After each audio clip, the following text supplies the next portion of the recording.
I was just a lad, nearly 22, neither good nor bad, just a kid like you.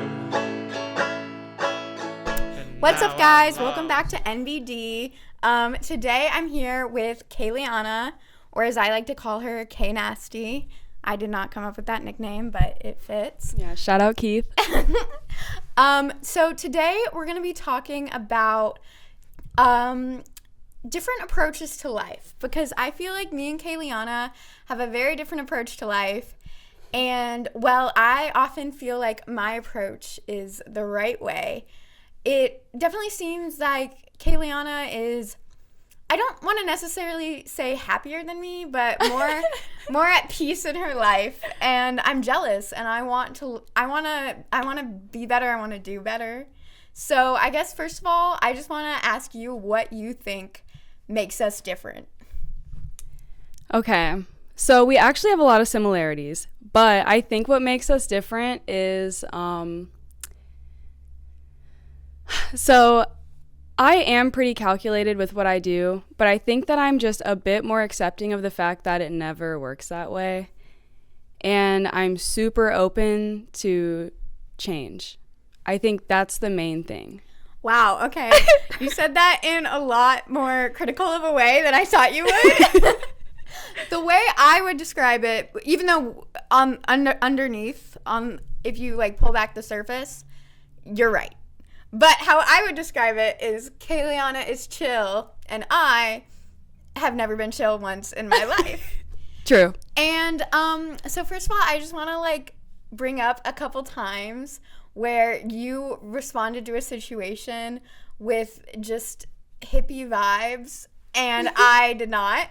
So, and it went during these instances, I remember thinking, like, I was just flabbergasted that you could react that way, and I wish so hard that I could react that way. Okay, I'm excited to hear these. So K Nasty and I used to work together, and one time we had this huge catering order and for smoothie bowls, and we had to make like 100 smoothie bowls.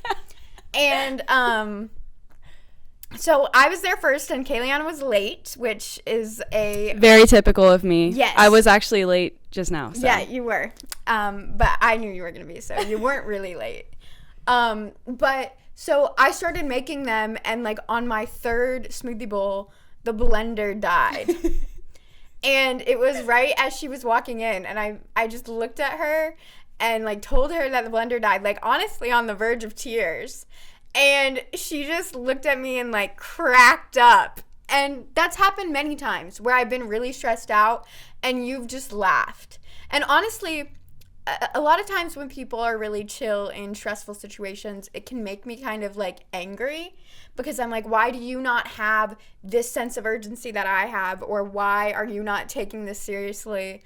And I guess maybe I've been irritated by you before, but really, normally when you do it, I'm just like, sometimes it kind of takes the stress away, and I'm just like, okay, it's not that serious. But mostly I'm just shocked, and I'm like, how is this not, like, scary? Like, how are you not terrified right now?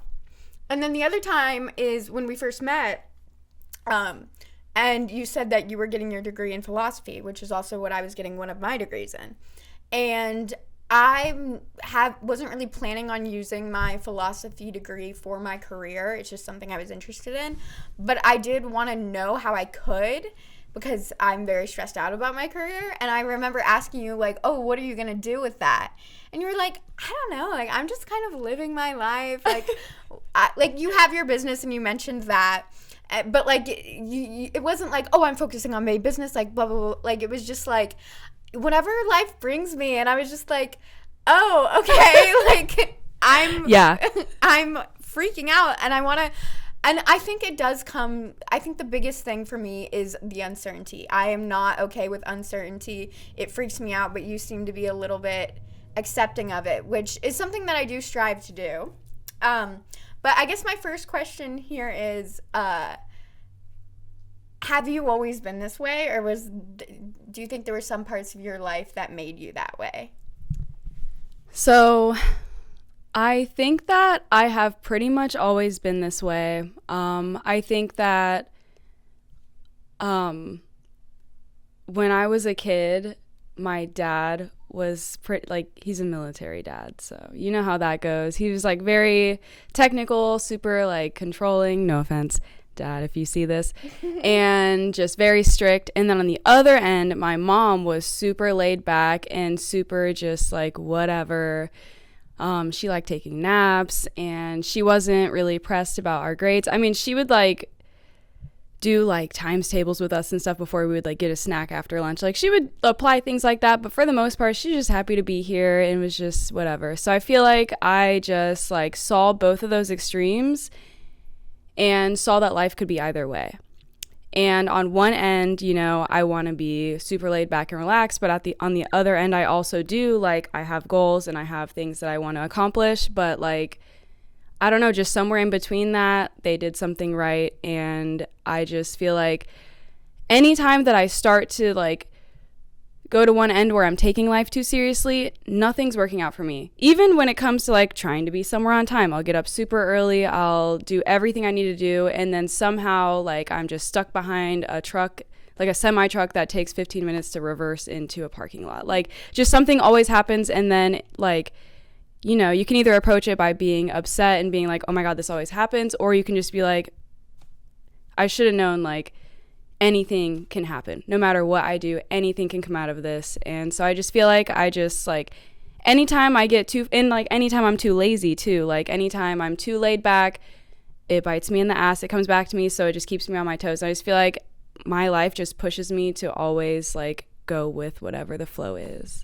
You know, I think I'm glad you mentioned the being too laid back and then it makes you lazy, because I think that's kind of one of the reasons I'm so high strung, is because like I feel like if I'm not, then I'll just never get anything done at all. But what I do find interesting is that I do think we're really similar in a lot of ways. Like I feel like you take initiative, you like do your own things, you're hardworking, and I always feel like if I'm not incredibly strict with myself, that I'll just be like a waste of space and not do anything. But I like that you say that that really what you're doing is finding a middle ground. It's not that you're just like everything's fine. So obviously this is a silly question, I know the answer to it, but like, do you ever experience anxiety? Yes, I do. But I think that I experience anxiety in a different way. My anxiety stems from a lot of irrational things. Anything rational does not scare me. All my anxiety is rational. Yeah, nothing rational really scares me. Like, it's like super weird, irrational things. Let me try to come up with an example. Like, for example, if I'm about to do like public speaking or something, I'm not scared to speak. I'm not scared I'm going to stutter. I'm not afraid that I'm going to forget my lines, nothing like that. My anxiety is that I'm going to eat shit on stage, or that I'm going to pee myself. Like just something super out of the ordinary, random. Like that's the kind of anxiety I have. So I think that it doesn't really like get in the way of what I'm doing, because it's just so irrational that like it just doesn't, you know what I mean? Yes, I also feel anxious about those types of things. So something that happens to me is it'll be like it depends on my current mental health, but normally like every month or so, because I'm so strict with myself, there'll be like just one day where I like snap and I just like break down. Normally I'm like crying. Sometimes like it's like a panic attack, but like I just have these like huge like, oh my God, like my life, I don't know what I'm doing with my life, I'm a piece of shit. Like, do you ever have that? So yes, I do, but whenever like realistic things like that start to overwhelm me, I think that I just like quickly will start like compartmentalizing it into smaller issues and then resolving them one by one. So for example, if I feel like I have no purpose, I think, well, what does purpose mean? First of all, like, what even is a purpose? Like, I'll just sit there and be like, well, what is this that I'm even afraid of? And then obviously having a purpose is a super subjective thing. And then I'm like, well, what would I want my purpose to be?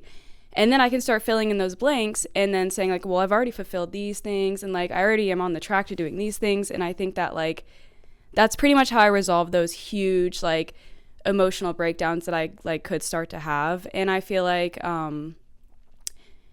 even on a, like, let me try to think of like a smaller scale, something that happens more frequently would be like money.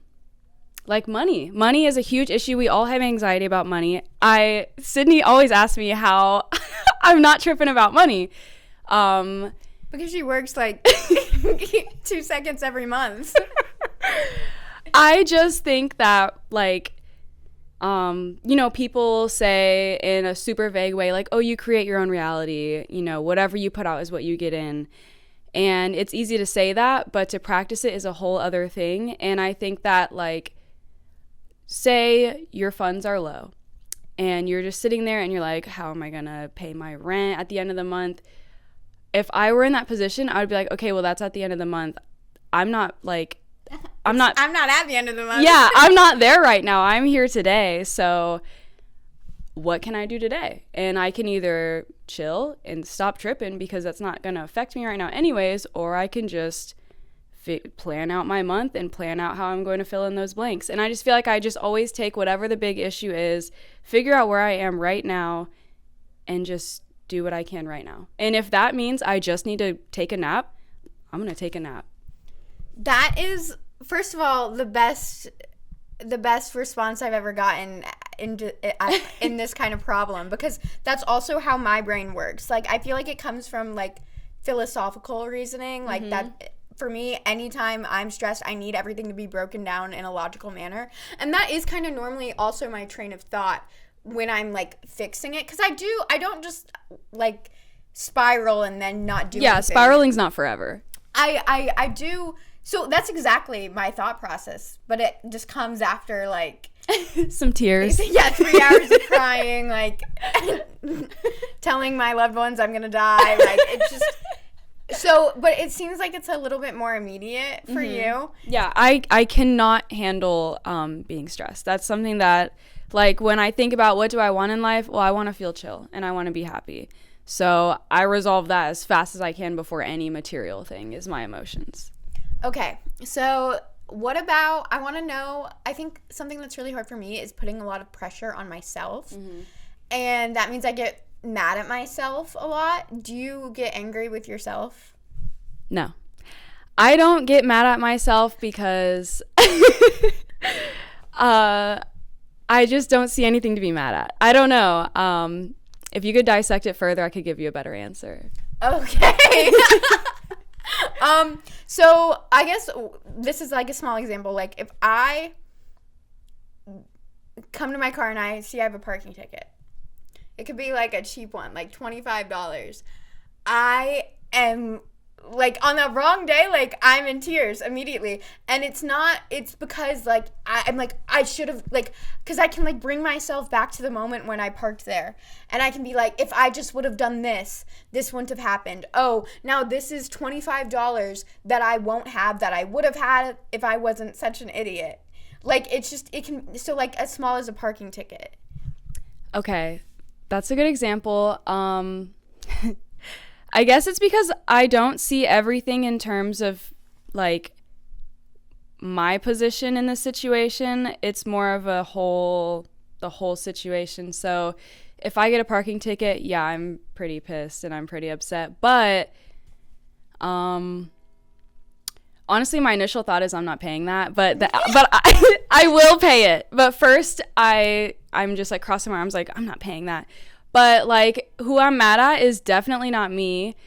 I'm mad at the fact that I had nowhere else to park and that person drove by and, like, happened to drive by my car at that moment. Like, that's where I take it. And then I'm just like, well, I did the best I could. I didn't have enough time to find somewhere else to park. Like, I feel like I'm very forgiving of my own mistakes. And I just accept that, it happened that way, and you know, what's $20? What's $65? Like, I'm just going to not waste that on food this month.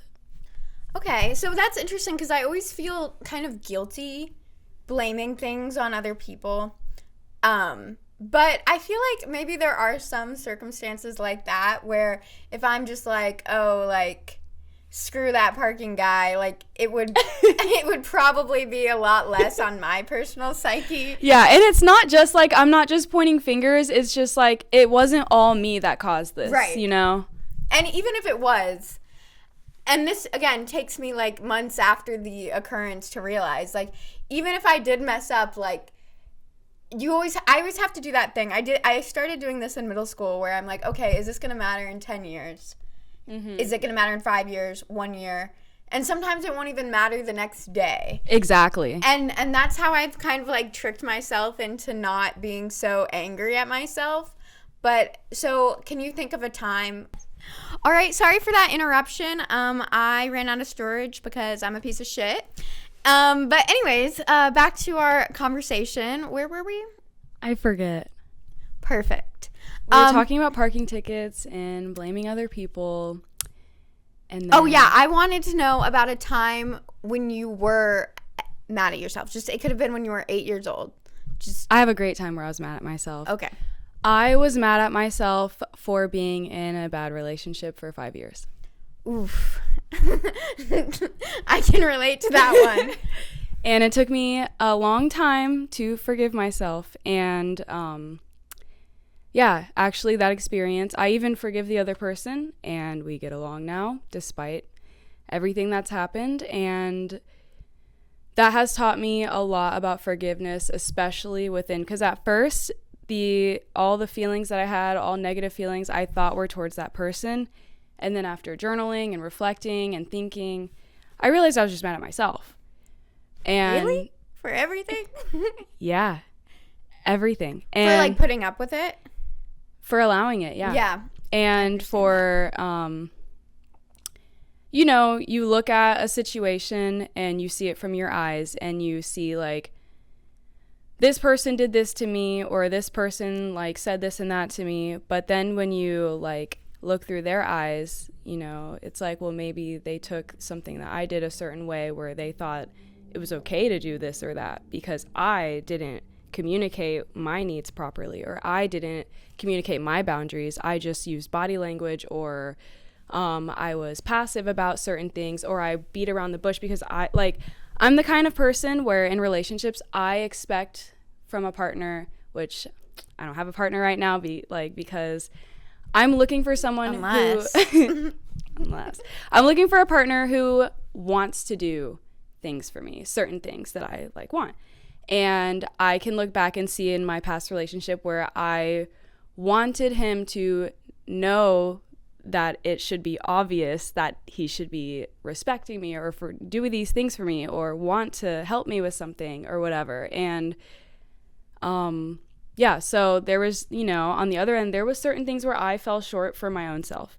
And once I started realizing that also made me even more upset with myself because I'm like, why am I like this? Why would I allow that? Or why would I not speak up? And why do I not know how to communicate this? And yeah, so it took me over a year to even come to that conclusion and realization and to start forgiving myself instead of focusing on trying to forgive them. Because when you're upset with another person, you know, that's just hurting yourself. And once you forgive them, you know, you think that goes away. But then that's not true because you need to forgive yourself as well.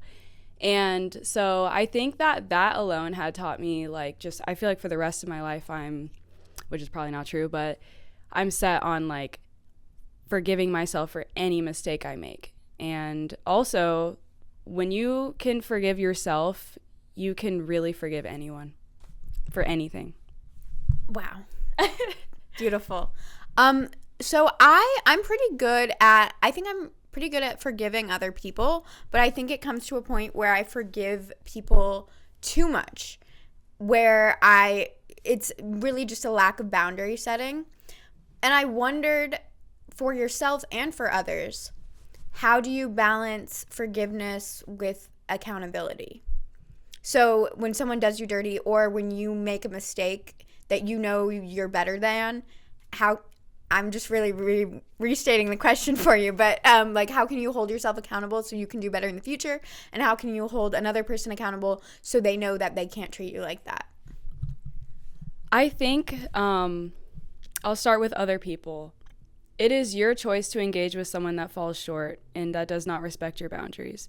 And if someone has already done it once, you can expect them to probably do it again because they're their own person and you're consciously choosing to engage with someone that may or may not have this behavior pattern. And it has nothing to do with you. And anything that a person does is just a reflection of themselves. And that's something I had to learn the hard way as well. And like the best way to conceptualize that is when you're talking about someone or an instance and you're like, yeah, if it was me, I would have never done that. And like, that's exactly the point. Like, you're not them. So how can you expect your own behavior and your own thought patterns out of someone else? And then when it comes to forgiving yourself, the one thing that's important is to always like do your best job at everything that you do. And also understand, like, and if you're consciously always doing your best, then you can move on to understand that every day your best is different. And even every moment, your best job is different. You might be exhausted, you might be emotional, you might be stressed. And so doing your best job is not going to be your best at the best day of your being. So I think that helps me a lot with forgiving myself for falling short. Okay. This kind of brings us into a talk about boundaries, which is perfect because I wanted to ask you about that too. I feel like you are really good at setting boundaries, and I am not always the best at setting boundaries, and I feel like that probably contributes to some of the reasons why I'm stressed out all the time and you're not as stressed. So one thing I want to talk about is in your work. So I noticed that you will, if I realize if someone wants to make plans with me on a day when I'm scheduled to work, I'm like, oh, well, I can't because I have to work. But for you, like, I think you had like an event or something at the end of the week, and I asked you to do something during that week, and you just like said, no, I can't, because like you knew you had that event and you wanted to prepare for it, and you probably weren't preparing for that event every second, but you just knew that you needed that time. But I always have this feeling that I have to do something if I'm available. Like if I'm working 2 jobs in one day and I'm helping my friend move, but I'm like free between, like I have like a 2-hour window of freedom and someone asks me if I'm available to do something and it's during that time, I feel like I have to say yes because I am free during that time. So how are you able to allow yourself, first of all, to know that you can't overschedule yourself, and then secondly to make that declaration that you're not available? So I used to be very go, and just like I wanted to do everything. I wanted to hang out with my friends and just do everything I possibly can, get every experience out of life. That's the way I was seeing it. It wasn't more of like oh, this is my schedule, I can fit that in, so I should, like, I have an obligation, but kind of the same vibe. Like, I just was like, all right, I want to do everything I possibly can because, what if I die tomorrow? Or like, I only get one life. What if I regret not doing that? But I think that I have fallen into a new phase of my life over the past couple years where I am just like really serious about what I want and what I need. And what I don't want is to be stressed. And so I've through trial and error, I've realized, if I have a big event in a week or in 2 weeks, I also like to be silly and walk around and just enjoy my time doing nothing. I also, might work a shift or so. Yeah, maybe one shift that week, so, and I might want to take a day to clean. I might want to like meditate or journal. There's just certain things for me, just for me, that I want to do. And so without even knowing what I'm going to do that week, I just make the decision that like, yeah, I'm probably going to need more me time, or I don't know. So it's kind of like that. Like I'm just thinking about me. And if there is, and I'm also really spontaneous, and that. So if and there's, you'd say that's just a part of your nature, not necessarily something that you're like, you just you don't like try to be spontaneous. Yeah, you just it's are. definitely Okay. a part of my nature. So I could turn down plans, and then that day comes around and I'm like, I want to do that and I'm feeling really energetic today. I would like hit that person up and be like, hey, did you still want to do that? I'm actually open today. So I think that I just run better when I don't have an obligation and when I don't have something planned. And just that feeling alone of being free makes me more inclined to do more things more spontaneously. But if I feel like if I schedule something, I kind of feel trapped. So I just like to just turn down plans now. When I was younger, you know, like maybe a few years ago, I would just like accept all the plans and then flake the last minute. But I'm not a flaky person. Like I don't like to be that way. It's just like I'll get overwhelmed and I'll be like, I just can't do this. And so I like to just be free and have a free open schedule and then like just do things as the day comes and just whatever feels right, I just do in that moment. It's so funny because when it comes to social plans, I'm the same way, where like I want all my friends to tell me about their parties or if they have plans or if they want to include me on something. And then I'm just like, okay, like that sounds like fun. And like I don't like to say I never, that's the thing, I don't like to flake either. In fact I won't. If I say I'm going to do something, I do it, which, Yeah, we do the pop in and pop out. She's familiar. Yes. Like almost to a fault. When there are times when like I'm so stressed out and there's supposed to be something fun I'm going to, and I told someone I would be there, and I really should just be like, hey. And anytime I have done it, like flaked last minute, my friend has always been like, no, like that's totally fine. Like, Yeah, it's never actually a problem, but it feels like it's gonna be a problem. It feels like you're letting people down. So I do like to, but sometimes I don't like that, because if I don't tell someone I'm gonna be there, and I feel like you don't have this as much because you're more of an extrovert than me, but then the time comes, like I'm showered, I'm like, I could go to the thing, but I didn't tell them I would be there, and it's like, oh, I could just stay home instead. So I like to push myself to say I will be there, but I guess I just need to learn to find the balance to where I can say I'm going to be there, and then if I decide not to go, it's not the end of the world. But I like what you said about you like to think about what you want out of life, and I feel like I am always thinking about what I want out of life, and I set intentional goals for myself. And I feel like if I don't do the stuff that I said I was going to do now, like I won't reach those goals. So I wondered about the goals you have for your life long term, or if you never really make long term goals, and what kind of goals those are, and how you work towards them now while still living in the moment. So I would say like my long-term goals are very fluid. I have like emotional goals, and then I have material goals. I like, as far as the emotional goals go, I just want to feel at peace. I want to resolve any pent-up emotions that I have, or any like trauma or anything that I've buried away, because I think that I spent a large chunk of my life just stuffing things down and not tending to things that are actually very important.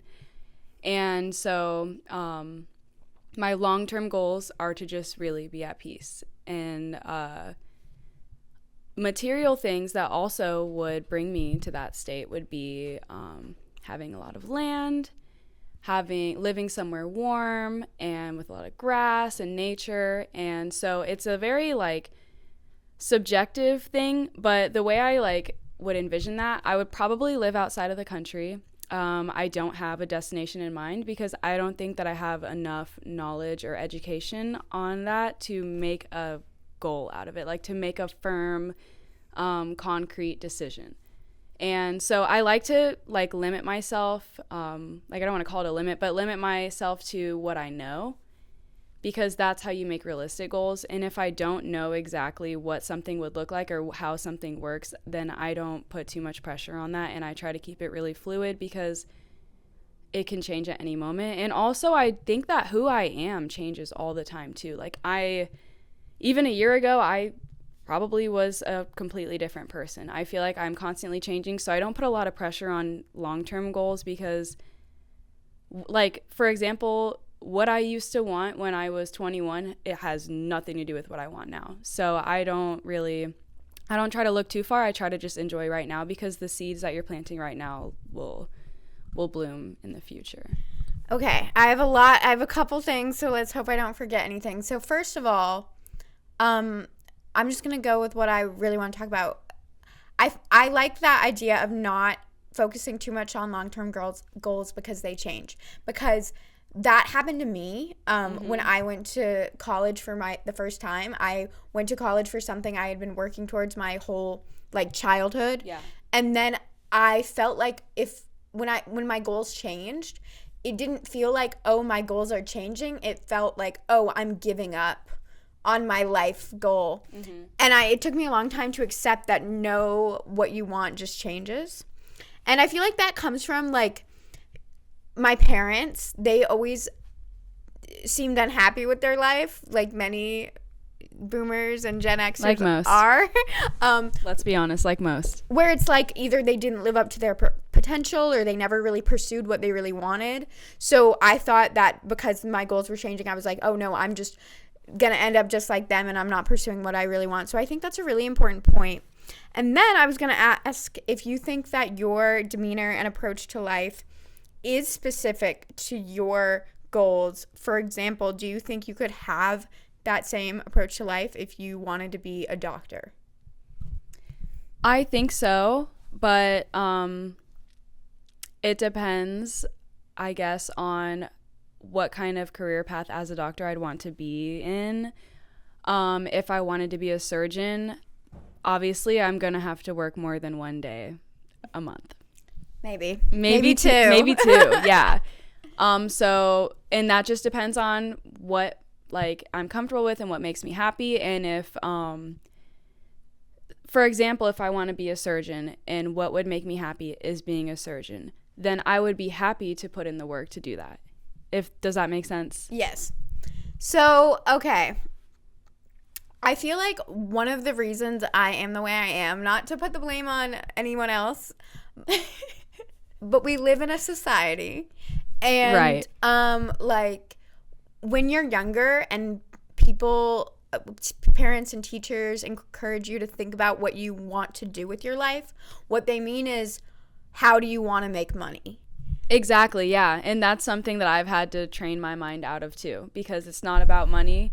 The people that you see who are making money, you have no idea what's going on in their mind, and what's going on in your mind is your reality. So your reality, other people's perception of your reality could be you're rolling in money, you know, you have 3 wives and you're traveling all the time and you're on TV, whatever, but like their reality is whatever they're perceiving, and you have no idea what they're perceiving. Facts. Yeah, and I feel like, we just never take the time to think about, I talked a little bit about this with Fiona, like, we never take the time to think about, like, oh, where do we want to live? Mm-hmm. Like, maybe some people think about if they want kids or if they want to be married, but that's it. That's just job, married or not, kids or not. And there isn't any other thought to how you want to be as a person. And I think that really hindered me, because I wanted to do the right thing. So I wanted to like pick a career and then work towards it. But then I completely forgot that I also wanted happiness, and even if I'm doing what I love for a living, that's not the only thing that can bring me happiness.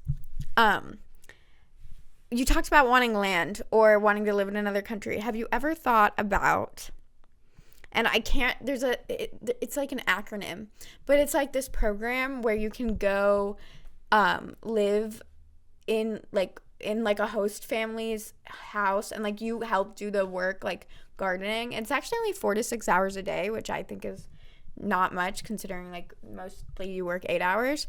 And then they don't pay you, but they have like your meals and you like experience the culture. Would you ever consider that? I would consider that. Yeah, I've actually heard of a lot of things, and I have heard of things like that. I would consider that. The only thing about that, I think, is the obligation, or like the work. Not, well, Well, I mean, it is. not even the work, because I actually really enjoy outdoor work and like real labor, which a lot of people are surprised to hear me say that, but I do like getting out there and getting dirty. But what is the word for like when you're in a relationship and you're like commitment? It's the commitment part is what would maybe give me some You drawback. can do it for like as short as like 1 week or 2 weeks. But, Okay. But yeah, I was considering that like 2 days ago when I learned what it was and was stressed out about my future goals. I was like, maybe I'll just travel the world helping people randomly. Yeah, maybe I'll just join someone else's family. Yeah, it seems so much easier. Okay. I guess I did want to talk a little bit. Oh, you kind of talked about your relationship and but I guess I'm asking more about your like friendships and your friendships.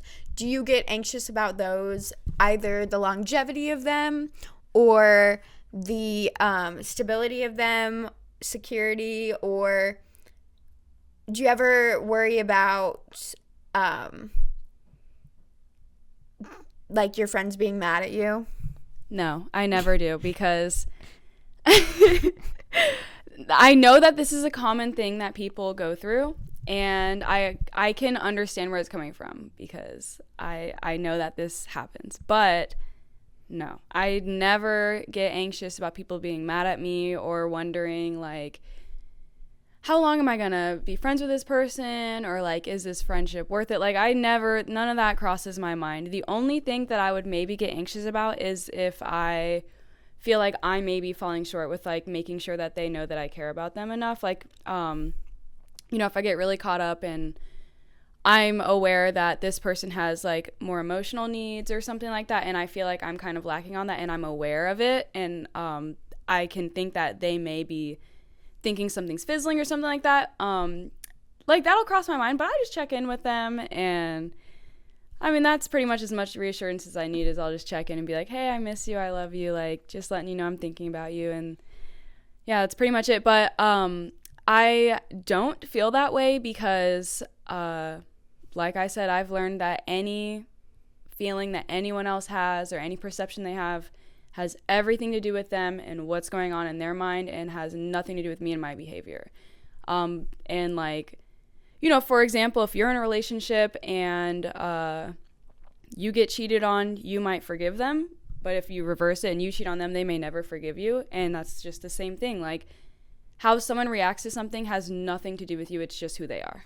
I feel the exact same way, and in friendships and relationships, I always go by that, or anyone. I'm never going to assume someone's angry with me unless they tell me that they're angry with me, because it just doesn't get anything done. And we talked a little bit about that in the last episode with Maddie, if you haven't seen that. But I know that that's where it seems, based on really just the data I've gathered talking to friends and looking at social media, that seems like... I kind of have something else to say about it. Okay. I just thought of. So... Also, I have learned that, like, if there's something that someone else does that makes me upset, it is either an expectation that I've set without telling them that they have, like, fallen short with, or a boundary that I didn't set that they broke through, or it is me judging myself through them, because I'm judging how I would feel about me if I did that. And...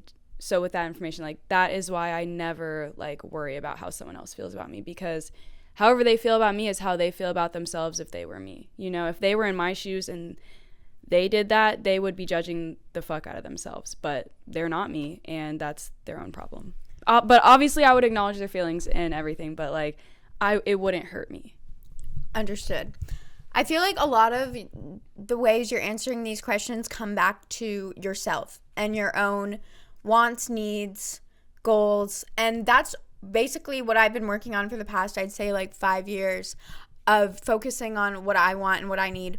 What would you say to people saying that comes from a place of either privilege or selfishness? Or a lot of people point out the critique that the Western world is so individualist, and there's like a lot, and I feel like this is something you practice, is like in a lot of other cultures do things more as a community, and I feel like you're a community person. Mm-hmm. So how would you respond to people saying that focus on yourself comes from a place of like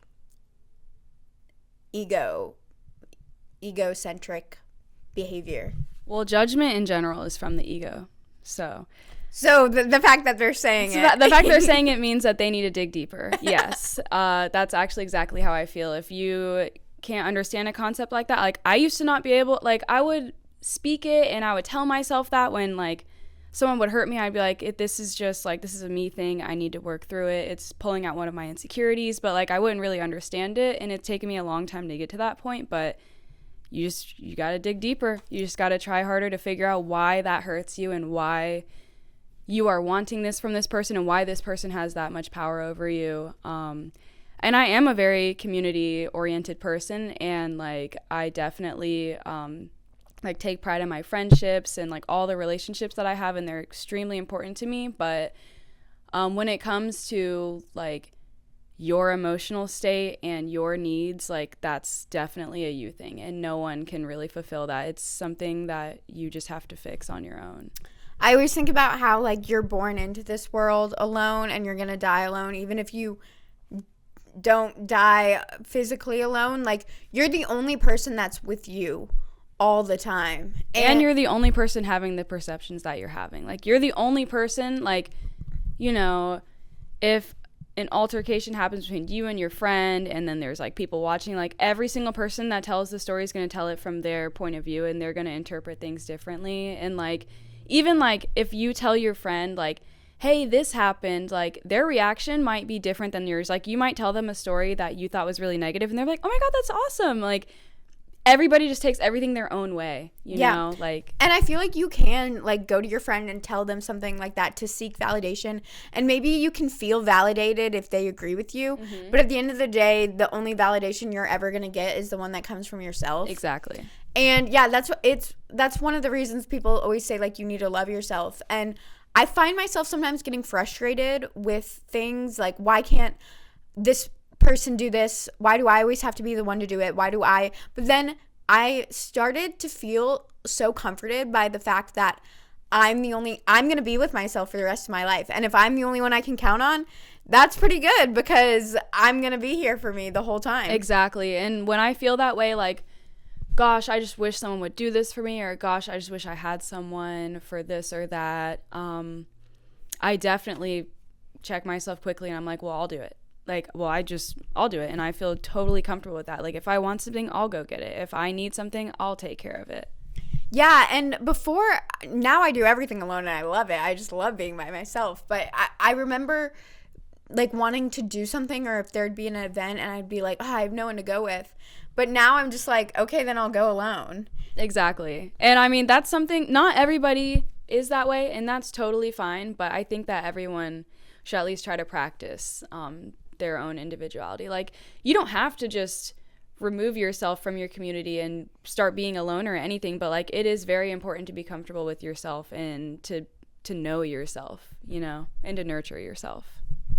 Okay, so I was gonna ask for some general advice, but I feel like you've given a lot of that, and I know it and I can hear it. So I'm just gonna dive deep and tell you about my biggest anxieties in life right now, and I just want to hear what you have to say. Okay, I'm ready. So I just graduated college a couple weeks ago. Congrats.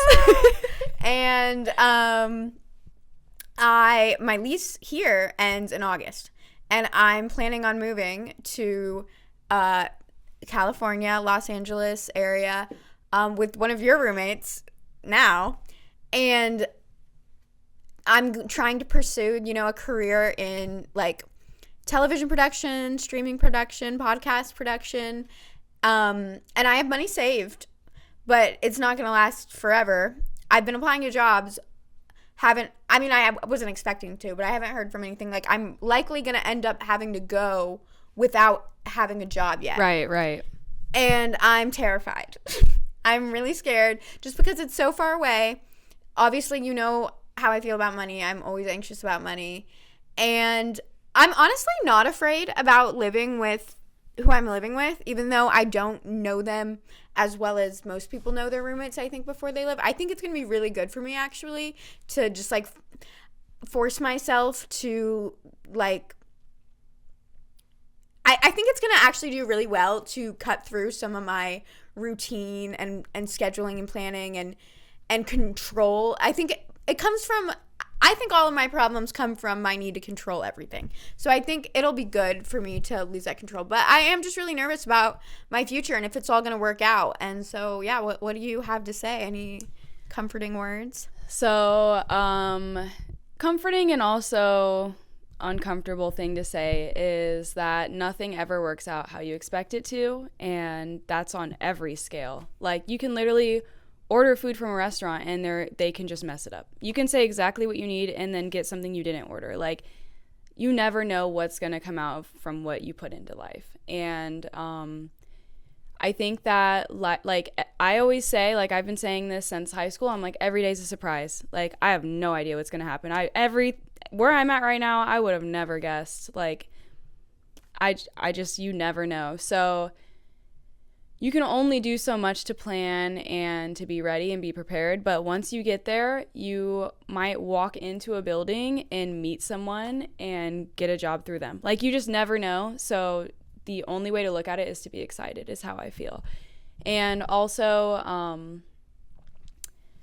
I think that it is very important to be uncomfortable and to do things that make you uncomfortable, because that's the only way that you can grow, and that's the only way that you can push yourself to be a better person. If you just do what makes you comfortable and you just stick within your boundaries, you're not changing, you know, and you're not gonna be at your full potential. And there will be things that won't work out and that'll make you feel like shit, but that's how you learn how to not make that mistake again. You know what I mean? Yeah, there's this this guy, he was on Shark Tank, and he's like, you know, so he's like super like CEO businessy, and he wrote one of those, you know, like motivation books. But he said something that I keep reminding myself, which is that, like, you should be terrified and scared. Like, that's how, like, and that's how, I don't know, you become a CEO on Shark Tank. I don't know.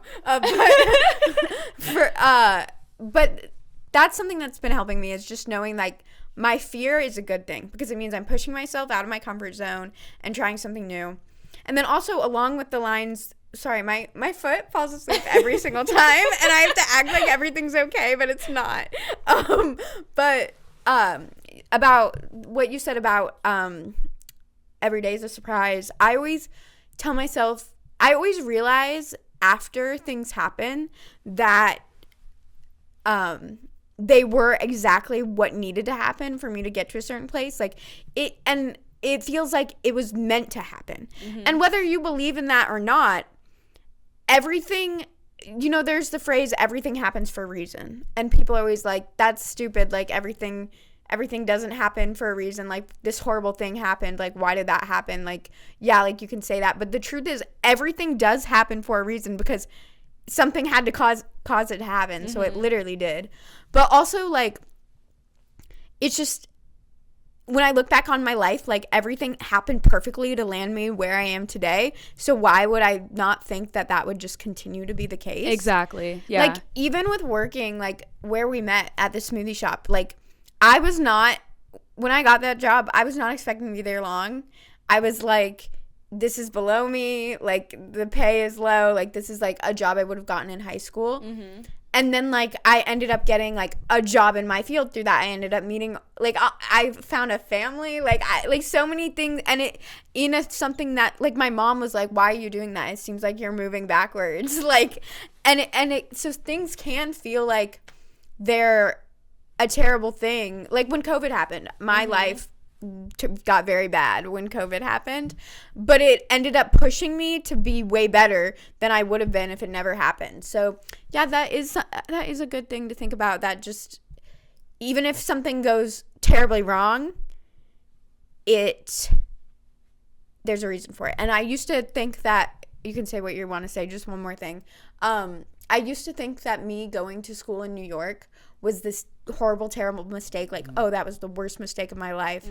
But it taught me so much. And really, at the end of the day, like, it didn't leave any permanent damage on my life. And I think that's one of the reasons, like, subconsciously, deep down, I'm afraid of this, because it's a similar type of thing, like moving really far away, somewhere really expensive to pursue a big dream. So I think in the back of my mind, I'm just a little afraid that I'm going to make a mistake, but then I will, and then I'll figure out what I'm doing next instead.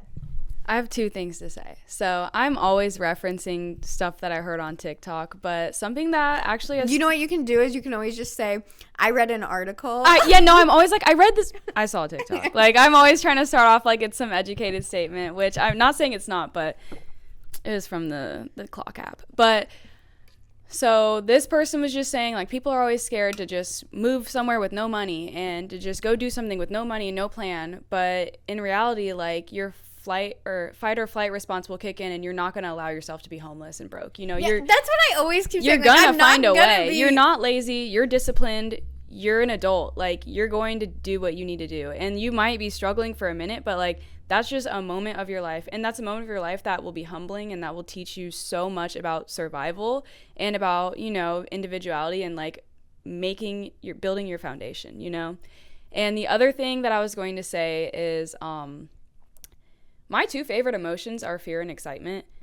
People are like, why do you like scary movies? I'm like, dude, you can't get this feeling anywhere else. Like, you can sit in bed and close your eyes and make yourself cry. You can think about something so sad. You can think about something you can clench your fist and think about something that makes you exactly. You can think about something that makes you so angry. Your face is getting hot just thinking about it. You can sit there and your stomach's going to turn because you're so anxious about something you're thinking about. And your eyes might water and you're thinking about something that makes you so happy. But you can't really get excitement out of nowhere, and you can't really get scared, like real fear. So doing things that scare you and doing things that make you excited, like, that is just such raw human emotion that, like, needs to be felt. Like, it is just, like, that's something you can't get anywhere else, and, like, that's just part of life. And, like, it's just something that you should just eat up. Like, I just eat that shit up all the time. Whenever I'm super scared and, like, nervous and just, like, I don't know what's gonna happen, I'm just, like, it's just a thrill for me. Okay, well, next time I have you for dinner, I will make you a huge bowl of fear. Thank you. But I like that, because now next time I'm terrified, I can remember to be grateful that I'm feeling that way, because I do always remind myself that all the good things in life can only be with all the bad things. And it's that thing when bad stuff happens, you can at least say, like, well, at least I'm not blind. Or at least, you have to, go to at least I'm not dead. Like, you can, make it okay. Right. That's how I like to. But also, the point you're making about how you can close your eyes and have all those emotions, it kind of, points out how powerful our brains are, and how emotions are really just hallucinations. And there's literally... It's just a sensation, yeah, and it'll pass. So you might as well just soak it up and feel it while it's there. Wow, that's beautiful. That reminds me, you pointed this out to me. We talk about manifesting, and that's also a big thing. Affirmations, I feel like that's something that's brought me some peace, is just, reminding myself, I'm doing great. Anything that I think people think, a lot of people have this false sense of manifestations that it's just I've seen stuff on TikTok that's what are the she read an article. Yeah, I read an article where this girl says I will be tan, or listens to this sound that's makes you tanner. Yeah. and that's if you think about manifesting like that, or affirmations like that, obviously it sounds stupid. But I always write I don't want to say vague affirmations, but not I will land a job at this company in this position. I'm always I will end up in whatever position I'm supposed to be in, or I will end up with the person that is going to make me so happy when I'm supposed to meet that person. Everything is just, it's kind of specific, but it's not you, because again, you your wants may change, and also a lot of times what you think you want isn't what you actually want or need. So anyways, but you pointed out that, and I would say the biggest people who criticize manifestations and affirmations are like men, period. But like specifically like crypto, finance bros, gym bros, that era, that kind of genre rather, of men. But you pointed out that it's the exact same thing as when they say, right, they're doing it too. Yeah, what do they do? They I forget what I said, but I know what you're talking about. They say, like, if you can dream it, you can do it type shit. Or just, like, you gotta believe you can to do it. Yeah, they're just always preaching the same thing, just in their own way. And then they turn a blind eye to, you know, someone else's form of the same type of manifestation, you know. Yeah, they're just mad because it's like we like draw it with like curly letters. Yeah, it's just prettier and more magical. All right. Well, I wondered, I mean, based on all the answers, I already feel like I know exactly what you're going to say. But do you think there are any negatives to your approach to life or things that sometimes aren't helpful? No.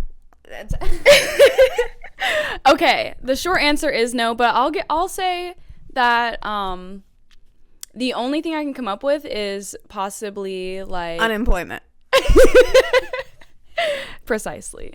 Possibly just missed opportunities, because when you're prioritizing yourself, you know, you're not going out and having experiences that other people are having that they're inviting you to, or, you know, if you're working less shifts, then you might be coming across less traffic per day. You know, you're not seeing so many faces, so you're missing opportunities.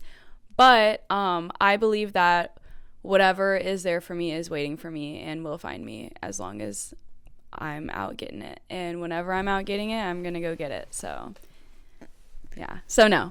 Okay. In short, no. But the long answer is possibly. But that doesn't affect me because I wasn't there to experience that. So. Okay, I wanted to, for today's Bob Dylan quote, it's about temperance, because I feel like that's kind of the theme of this whole episode. It's from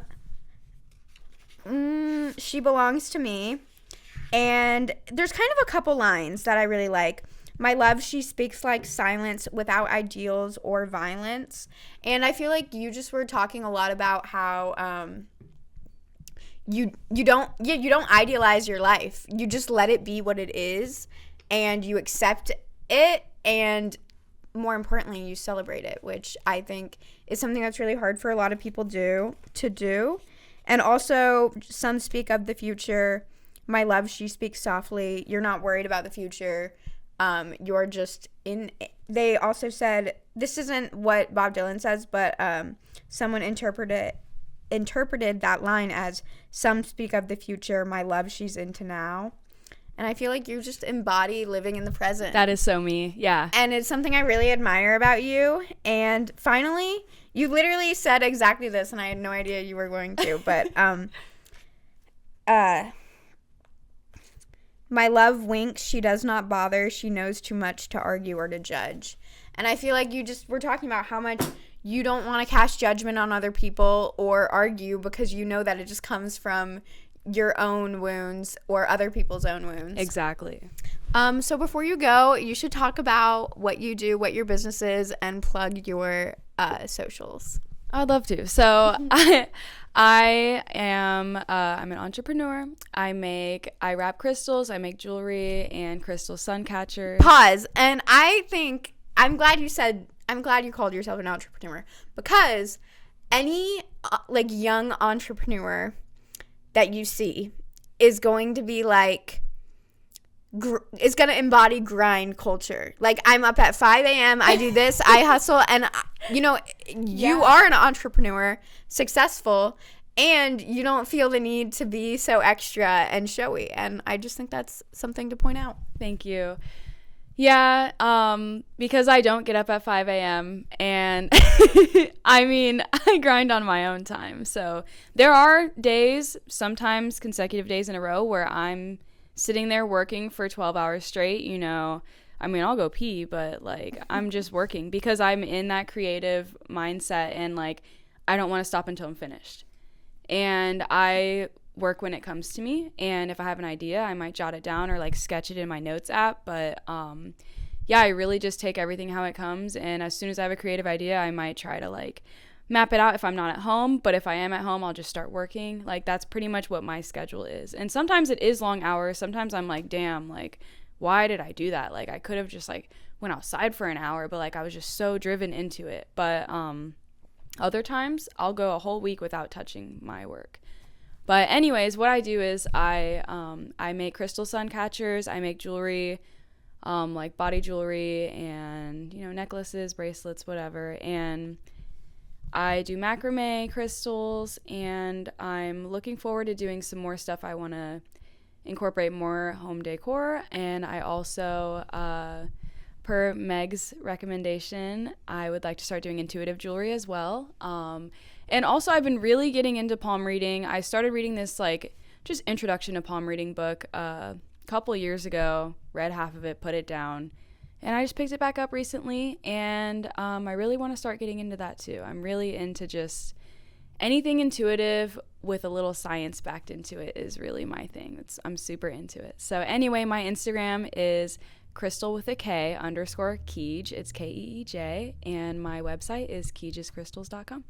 And you can find that in the bio as well. Correct. Well, Kay Nasty, thank you so much for joining me. Thank you for having me. This was so fun. Thanks for getting busy being born. I'll see you guys next time. Bye. Bye. Yay, we did it. That was so fun. Take my advice, or you'll curse the day you started rolling down